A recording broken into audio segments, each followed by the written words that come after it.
Mayat yang berserakan di tengah hutan.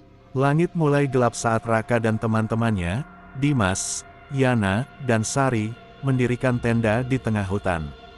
Mereka nekat camping di tempat ini setelah mendengar desas-desus tentang hutan angker yang tidak boleh dimasuki setelah senja.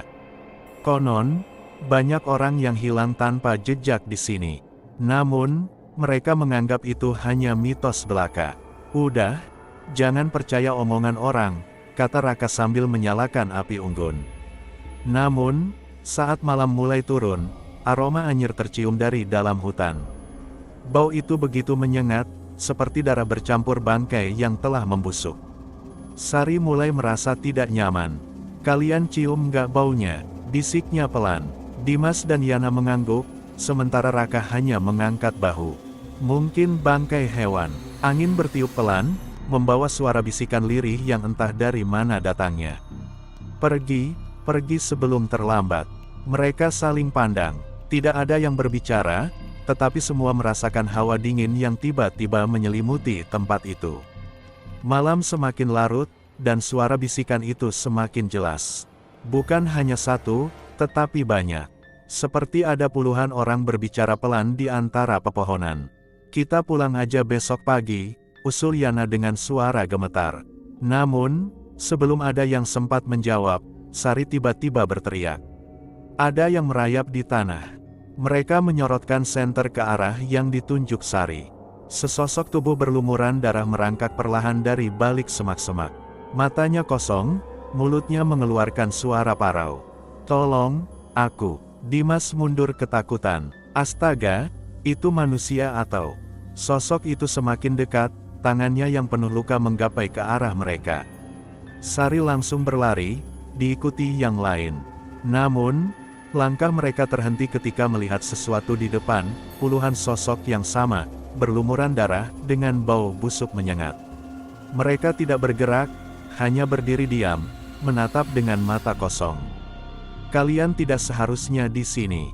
Bisikan itu kini berubah menjadi suara yang dalam dan mengerikan. Raka mencoba membaca doa, tetapi tubuhnya mendadak kaku. Mereka semua hanya bisa menatap ketakutan saat sosok-sosok itu mulai bergerak mendekat. Di tengah kepanikan, Yana tersandung sesuatu. Ketika ia menyorotkan senter ke tanah, ia melihat batu nisan setengah tertutup tanah. Dan bukan hanya satu, tetapi puluhan. Ini kuburan massal, bisiknya gemetar. Seketika mereka menyadari kesalahan mereka. Mereka telah mendirikan tenda di atas makam orang-orang yang tidak dikenal. Makhluk-makhluk itu bukan ingin mencelakai mereka, mereka meminta pertolongan. Salah satu sosok dengan wajah hancur menunjuk ke arah hutan yang lebih dalam. Dengan gemetar, Raka dan yang lainnya mengikuti arah itu, hingga mereka menemukan sesuatu yang lebih mengerikan, sebuah lubang besar, berisi tulang belulang manusia. Apa ini? Suara Dimas bergetar. Tiba-tiba, dari balik pepohonan, muncul seorang pria tua berpakaian compang camping. Wajahnya pucat, seperti orang mati. Mereka adalah korban. Orang-orang yang dibuang ke sini bertahun-tahun lalu, pembunuhan yang tak pernah terungkap, katanya dengan suara berat. Dan kalian telah menginjak makam mereka. Sekejap kemudian, pria itu menghilang. Begitu pula dengan sosok-sosok menyeramkan tadi. Keesokan paginya, mereka segera meninggalkan hutan dan melaporkan temuan mereka ke pihak berwajib. Setelah dilakukan penggalian, ternyata benar ada puluhan kerangka manusia yang ditemukan.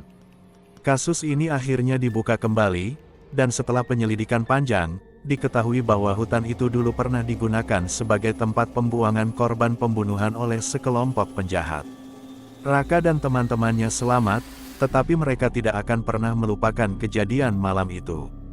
Mereka datang dengan niat bersenang-senang, tetapi justru menjadi saksi dari arwah-arwah yang menuntut keadilan.